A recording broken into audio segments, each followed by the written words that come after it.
A paz do Senhor, meus irmãos. E aí, tudo bem com vocês? Eu espero que você esteja bem sim, animado, vibrante, porque aqui nós vamos para mais uma EBD em Foco.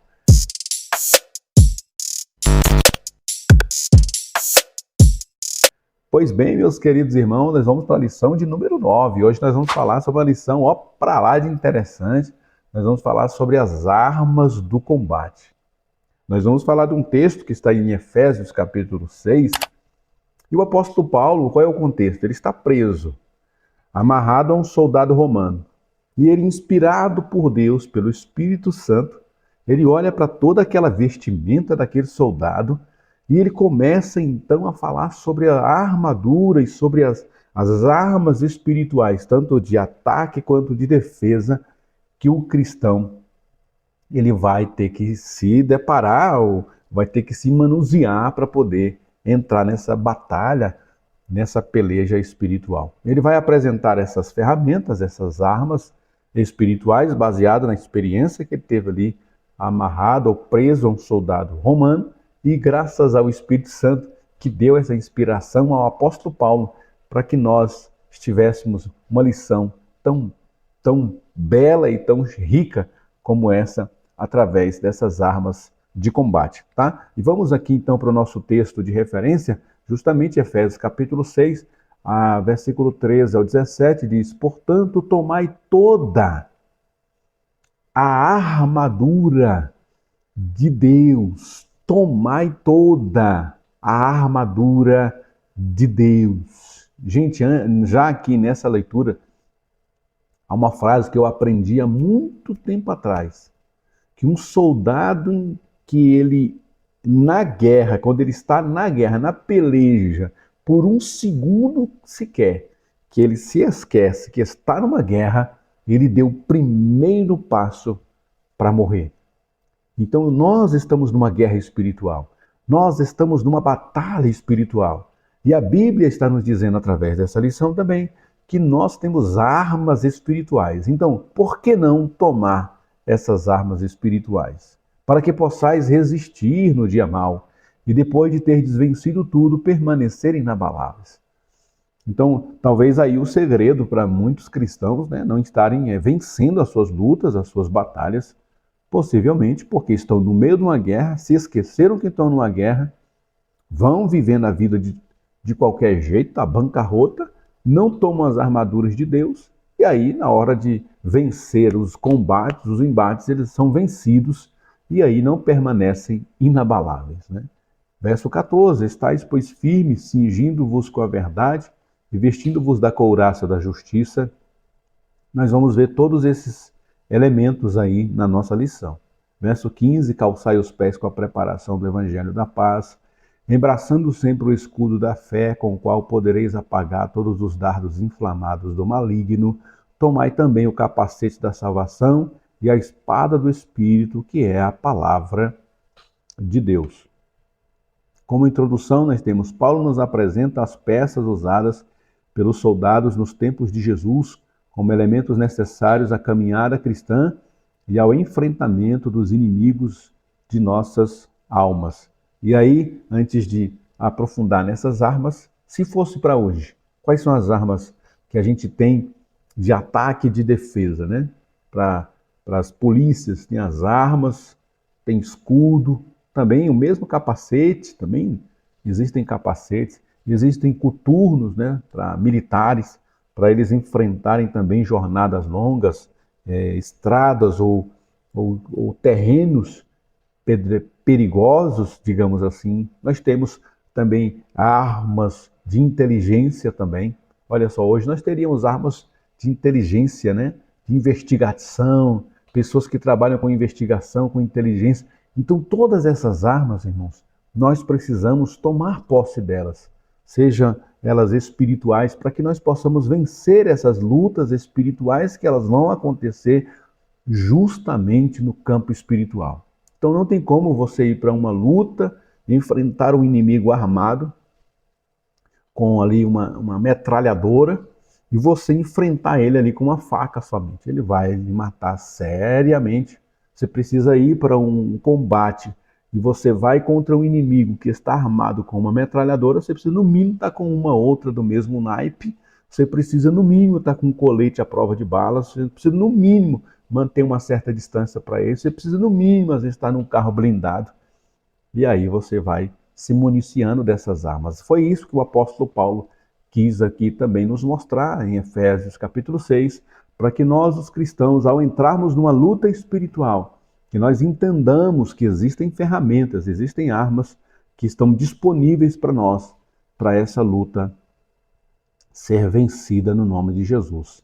E o tópico primeiro vai falar de dois tipos de armas, que são as defesas centrais do corpo, né, daquele soldado, e aí a gente leva para o mundo espiritual. A verdade e a justiça devem ser elementos centrais da vida do cristão para o combate. Eu coloquei essas imagens para a gente fixar, né, porque muitos de nós não temos esse contato com essas vestimentas. A gente tem as de hoje, mas daquela época a gente não tinha. Então você vai ver duas peças aí nesse tópico de número primeiro, que é esse cinturão, é dessa forma mesmo. O cinturão, ele tinha a intenção não só de segurar ali as calças, e o cinturão nosso hoje tem o objetivo de segurar a calça, né?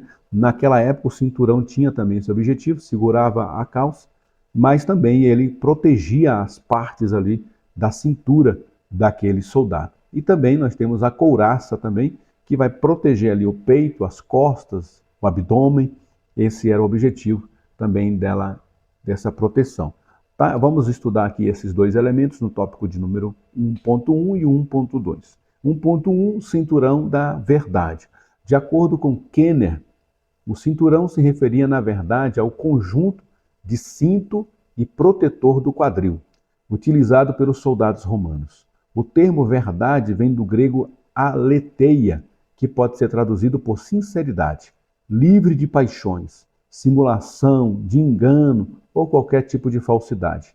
A adoração a Deus deve estar pautada na sinceridade, porque frases feitas, discursos vazios ou clichês não devem pautar a vida espiritual do crente. Diante de Deus, devemos apresentar o nosso coração, as nossas fraquezas e mazelas na vida cristã. Precisamos do autoaperfeiçoamento. Em uma sociedade em que a verdade é relativa, podemos apresentar a verdade que liberta o Cristo. E aí a lição ela é bem interessante, porque ela vai trazer essas armas que protegiam o corpo físico do soldado. Então esse cinturão, ele protegia ali a parte da sua virilha, sua coxa, assim, do seu abdômen, digamos assim. E espiritualmente, esse cinto significa a verdade. Então toda vez que a gente abre mão da verdade, a gente está desprotegendo uma região espiritual na nossa vida. Toda vez que você abre mão da verdade, se infiltra na mentira, no engano, no engodo, na falsidade, você, na verdade, abriu um espaço de legalidade na tua vida espiritual. E o inimigo, vendo você desarmado, desprotegido, justamente naquela área, é naquela área que ele vai lhe atacar. Você está com a espada, você está com o escudo, você está com o capacete, você está com o coturno, com as sandálias, calçados, mas a sua cintura está desprotegida. É justamente ali que o inimigo ele vai, porque ele está vendo que você está todo armado e equipado, mas existe uma brecha, existe um ponto fraco em você, e é justamente lá que ele vai atacar as nossas vidas. O inimigo espiritual das nossas vidas, que é Satanás, ele é ardil, ele é um agente militar muito habilidoso. Ele sabe que nós podemos estar 99% cobertos, mas esse 1% que a gente deixou descoberto, é justamente por ali que ele vai tentar entrar para atingir as nossas vidas. E aí a gente vai para o segundo, que é a couraça da justiça, no 1.2. A couraça do grego tórax era parte da armadura dividida em duas.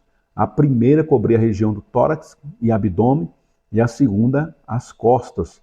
Em 1 Tessalonicenses 5,8, Paulo afirma: mas nós que somos de dia, sejamos sóbrios, vestindo-nos da couraça da fé e da caridade, e tendo por capacete a esperança da salvação.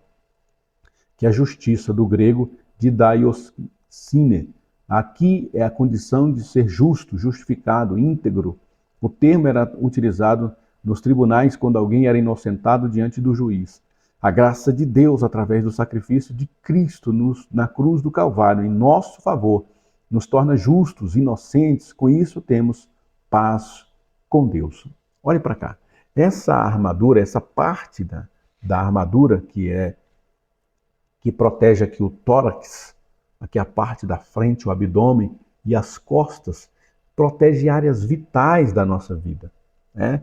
Tanto é que os treinamentos que se fazem nas polícias é um treinamento em que você mira justamente nessa parte vital aqui do seu oponente e você vai fazer disparos aqui nessa área do abdômen, do tórax, dali do seu oponente. É uma área grande, é uma área maciça e fácil de acertar. E na época também em que Paulo estava ali escrevendo isso, os soldados eles atacavam com espadas. Então, se você ataca alguém e atinge essa área, seja pela frente ou seja por trás, você possivelmente vai perfurar um órgão vital dessa pessoa. Essa pessoa vai sangrar até a morte. E naquela época não é que nem hoje que a gente consegue ainda levar para um hospital e ali fazer uma cirurgia rapidamente. A pessoa era levada, ficava ali sangrando e agonizando até morrer, porque não tinha o atendimento médico que nós temos hoje. Então, por isso que essa armadura para mim é uma das principais.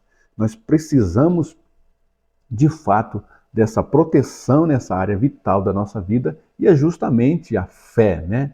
Essa fé que vai nos proteger, essa fé que vai nos blindar, a fé no caráter de Deus, a fé na palavra de Deus, a fé na vontade de Deus, a fé na palavra de Deus. Isso vai nos proteger, proteger o nosso coração, blindar o nosso coração contra essas ciladas, contra essas setas, contra essas flechadas, contra essas investidas do inimigo de nos golpear com essas espadas malignas. E lá nós estaremos protegendo essa área vital, né? Por isso que quando nós somos atingidos na área da fé, muitos irmãos são tombados.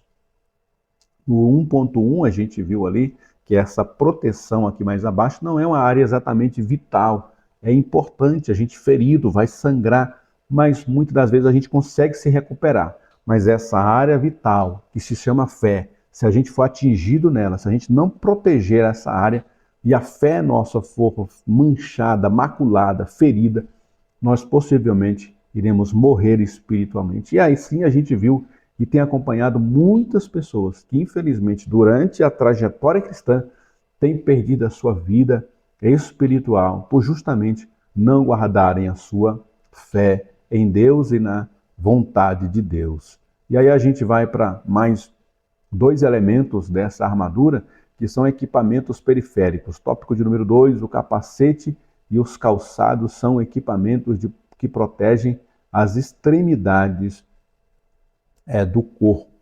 E aí nós temos no 2.1, pés da preparação do evangelho. Era comum os soldados de infantaria das legiões romanas caminhar dezenas de quilômetros. Com isso era importantíssimo o cuidado com os calçados e os pés, pois se por algum motivo os pés se machucassem, seja por bolhas ou até mesmo por algum tipo de ferida, o combatente teria dificuldades de se locomover e não conseguiria ir muito longe, ficaria pelo caminho. Assim é a vida cristã. Sem uma boa preparação na palavra de Deus, não chegaremos a lugar algum. A própria pregação é um exercício da palavra, de sua meditação, estudo e prática. E como pregarão se não forem enviados? Como está escrito, quão formosos os pés dos que anunciam a paz, dos que anunciam coisas boas.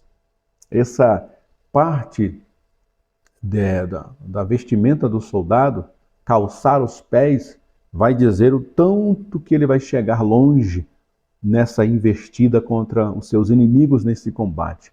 Então, nós preparando os nossos pés com a pregação do Evangelho, com a propagação do Evangelho, vai dizer o quão longe essa mensagem vai chegar. Por isso, nós precisamos estar preparados, preparar essa região do nosso corpo espiritual, para que esse soldado chegue longe, para que essa armadura nos proteja dos perigos do caminho que vão vir, dos pedregulhos, dos espinhos do caminho, que muitas das vezes vão nos levar a desistir de anunciar a palavra de Deus. Mas nós nos preparamos, nós meditamos, nós preparamos a palavra de Deus e essa palavra vai chegar longe e mais longe e mais longe. E quanto mais longe ela chega, mais pessoas são alcançadas pelo Senhor. Está aí o motivo de muitas das vezes nós que pregamos a palavra de Deus sentirmos tanto cansaço, né? Tanta fadiga, tanto ataque, tanta retaliação. A gente prega, evangeliza, e aí você percebe que o mundo espiritual parece que baixou demais em cima de você. Não sei se você já teve essa experiência, mas nós que temos esse costume de evangelizar, você volta para casa, sente aquela alegria do dever cumprido, mas ao mesmo tempo você sente um peso espiritual. Assim é porque a palavra de Deus está chegando. Por isso nós precisamos sempre preparar essa área espiritual da nossa vida para alcançar mais e mais pessoas para o reino dos céus. E aí o 2.2, uma outra arma que eu julgo é extremamente importante, assim como a couraça ali que protege o peitoral, o tórax, né? É esse capacete da salvação. Sem sombra de dúvida, a cabeça é uma das partes mais sensíveis e vitais do corpo humano. Um ataque certeiro na cabeça, se não for mortal, pode causar sequelas terríveis. Consequentemente, a peça de proteção da cabeça, o capacete, é extremamente importante no combate. A mente responsável pelas capacidades mentais, entendimento, escolha, planejamento e sobriedade refletem um homem interior. Devemos guardar a palavra em nossa mente e coração para não pecar contra o Senhor. Paulo nos encoraja, porque as armas da nossa milícia não são carnais, mas sim poderosas em Deus para a destruição das fortalezas, destruindo os conselhos e toda altivez que se levanta contra o conhecimento de Deus, levando cativo todo o entendimento à obediência de Cristo. O capacete da salvação, como diz aqui nesse tópico, para mim é um dos elementos também mais importantes para a proteção desse homem espiritual, né? Porque se atinge a cabeça, atinge consequentemente todo o corpo, né? Nós vemos nas polícias um personagem importantíssimo de ataque, que é o sniper, né? Aquele que estuda, que treina para atingir a cabeça de alguém a quilômetros de distância, a metros de distância. Então é alguém que vai ser perito em atirar a longa distância justamente numa área vital, que é a cabeça. Porque ele sabe que a pessoa muitas vezes tem aquele cuidado de proteger o corpo aqui com uma outra vítima, quando ela está sequestrando alguém, então ela protege o seu corpo aqui através da própria vítima que ele está sequestrando, mas muitas vezes ele se esquece de proteger a sua cabeça. E é lá, justamente lá, que o sniper vai mirar, e se ele acertar lá, aquela pessoa vai tombar. Então nós precisamos cuidar muito bem da nossa salvação, meu irmão. É um presente grandioso que nós recebemos de Deus. E com certeza o inimigo sabe, se ele atingir nessa parte vital, na nossa salvação, ele vai ter destruído com toda a nossa vida espiritual. Não sei se você conhece, muita gente eu conheço, que infelizmente você olha para a pessoa hoje e você fala, não acredito, meu Deus do céu. Eu não acredito que esse camarada se afastou do Evangelho. Era uma pessoa tão boa, tão íntegra, tão sincera com Deus, né? As partes da armadura dele, ele pregava o Evangelho, sabe? Ele é calçado nos pés na preparação do Evangelho, ele era muito protegido, ele era muito verdadeiro, ele tinha uma fé tão grande, ele é um homem de fé muito grande, eu não sei. Meu Deus, como aquela pessoa não quer mais ser crente, ele não quer mais estar na igreja, ele não crê mais em Jesus, ele não quer mais saber da Bíblia Sagrada. Pois é, porque essa parte do nosso corpo, a nossa mente, precisa ser protegida, justamente porque se afetada for, vai trazer prejuízo à nossa salvação e a gente, se perdendo, toda aquela estrutura não vai valer de nada. A gente não adianta ter escudo, espada, couraça, cinturão, calçados os pés. Se nós formos atingidos na cabeça, automaticamente todo o corpo tomba de imediato. Não adiantou nada. Então todas as armas são importantes. Cada uma delas tem seu valor, mas existem aquelas que são vitais. E para mim a couraça, a proteção que dá o peitoral, e o capacete é uma das mais importantes. A gente precisa cuidar muito bem dessas partes vitais do nosso corpo espiritual. E aí nós vamos para o tópico de número 3, vamos falar um pouquinho sobre as armas de pronto emprego. Até aqui nós falamos algumas armas de defesa, algumas armas de proteção ali, só para proteger o corpo, e essas aqui são armas de defesa, especificamente o escudo, e de ataque, que é a espada. Tópico 3, armas de pronto emprego. Está diante de nossas mãos a fé e a palavra. Portanto, devemos utilizá-las com propriedade e expertise. 3.1, escudo da fé. O escudo nos tempos bíblicos era alongado, ovalado, parecia-se com uma porta, era feito de madeira, podendo ser coberto de couro ou até mesmo de bronze. O escudo era uma arma de defesa eficaz para o avanço da tropa. Sem ele, a tropa poderia ser atingida pelos dardos, que eram flechas que poderiam estar acesas, as suas pontas com fogo, daí o termo dardo inflamado. Sem a fé, somos alvos fáceis.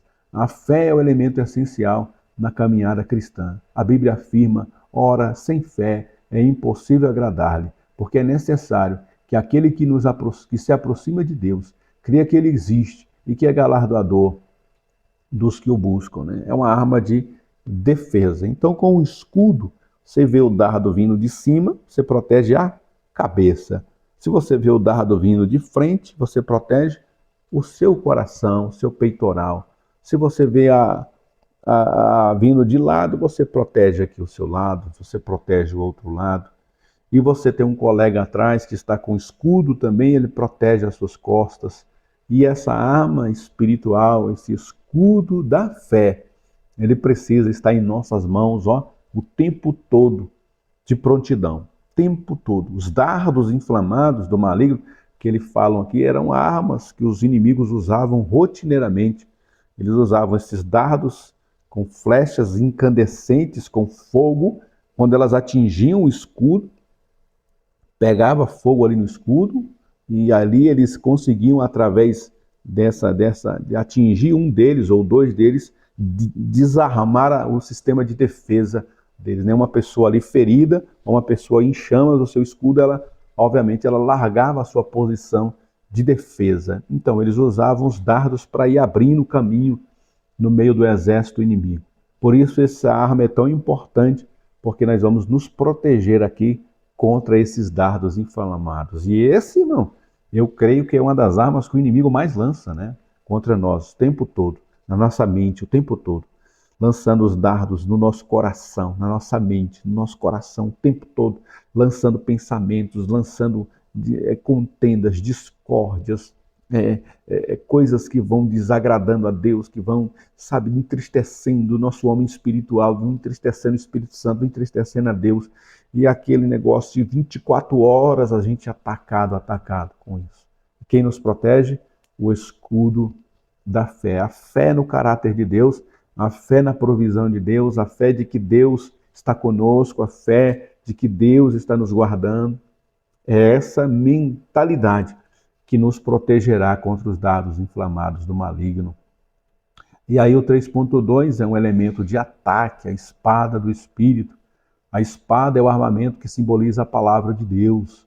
E ele tinha na sua destra 7 estrelas, e da sua boca saía uma aguda espada de 2 fios. Seu rosto era como o sol, como sua força resplandece. O interessante é que a espada estava vinculada ao Espírito, ensinando que é através do Espírito que o Senhor se revela a nós. Vemos que muitos que se afastam da igreja começam a ter uma interpretação particular das Escrituras para justificar seus erros, mas a Bíblia afirma, sabendo primeiramente isto, que nenhuma profecia da Escritura é de particular interpretação, segundo de Pedro 1:20, e esse tópico 3.2, a gente viu aqui também uma outra arma, que é uma arma de ataque, mas também pode ser usada como defesa. Não sei se você já assistiu aqueles filmes de época, em que ao mesmo tempo que a espada ela ataca o inimigo, tentando perfurar, tentando atingir o inimigo, a espada também é usada para defesa contra os ataques da espada. do inimigo que está te combatendo, né? E aí a gente vê na prática muitos cristãos sendo atingidos com uma espada que vem contra ele, que são as falsas heresias, os falsos profetas, os falsos ensinamentos. São espadas malignas que vêm contra nós e atingem o nosso coração, e a gente está por estar despreparado, sem aquelas armaduras todas, a gente acaba cedendo. E essa arma, a palavra de Deus, é uma arma que a gente ataca o inimigo com a palavra de Deus e ao mesmo tempo se protege através da palavra de Deus. A gente profere a palavra de Deus contra o nosso inimigo. Olha o que Jesus fez ali quando ele estava sendo tentado ali em Mateus capítulo 4. Quando o inimigo veio tentá-lo, o que ele fez? Ele usou a palavra de Deus para proteger-se e também para atacar as investidas de Satanás. Satanás, está escrito, só a Deus adorarás. Olha que maravilha, né? Satanás lançou uma palavra, ele protege com a espada da palavra, e contra essa própria palavra ele vai contra Satanás, e ali ele vence aquele embate contra o inimigo das nossas almas. E aí a conclusão aqui diz: estar revestido com toda a armadura de Deus é essencial para lutar contra o nosso arqui-inimigo e as hostes espirituais da maldade. Nós vamos encontrar, irmãos, muitos desafios na caminhada. Muitos desafios. Nós estamos numa caminhada longa, numa caminhada complexa. Ser jovem, né? Nós estamos dando uma aula para jovem, não é fácil nesses dias. Eu sou jovem ainda, mas com uma certa idade já e casado, já pai de família. Então, assim, os jovens de hoje em dia, com certeza, eles têm mais problemas do que nós. Então, a gente precisa desse entendimento, precisa orar a Deus por eles, precisamos interceder a Deus por eles, porque hoje eles têm essa arma para se defender, mas muitos não usam, muitos não se valem dessas ferramentas, e o inimigo encontra várias áreas, abertura na vida deles e vem contra eles. E o acesso hoje é muito fácil, né? Através das mídias, através das redes sociais, através de tanta facilidade que hoje nós temos para acessar informações, e aquela enxurrada de informações, de coisas vão atingindo a nossa mente, nosso coração, vai atingindo todo o nosso homem espiritual, e a gente vai se abatendo, vai se abatendo. Então hoje os nossos jovens, infelizmente, eles sofrem muito, e essa palavra vai ser de extrema importância para que a gente alerte o coração deles, que o inimigo é real, que a luta é real, que o perigo é real, e que a gente não pode em nenhum tempo vacilar com essa caminhada cristã. Amém, meus irmãos? Que Deus te abençoe. Deixa aí o seu comentário, o seu gostei para essa lição, tá? Não esqueça de se inscrever no nosso canal. A gente também aqui traz lições para os adultos, a lição dos adultos, e também muitas dicas nós deixamos aqui sempre para professores, para superintendentes da nossa querida Escola Bíblica Dominical, além dessas aulas e esses comentários para a lição dos nossos queridos jovens, tá? Que Deus te abençoe. Até a próxima EBD em Foco.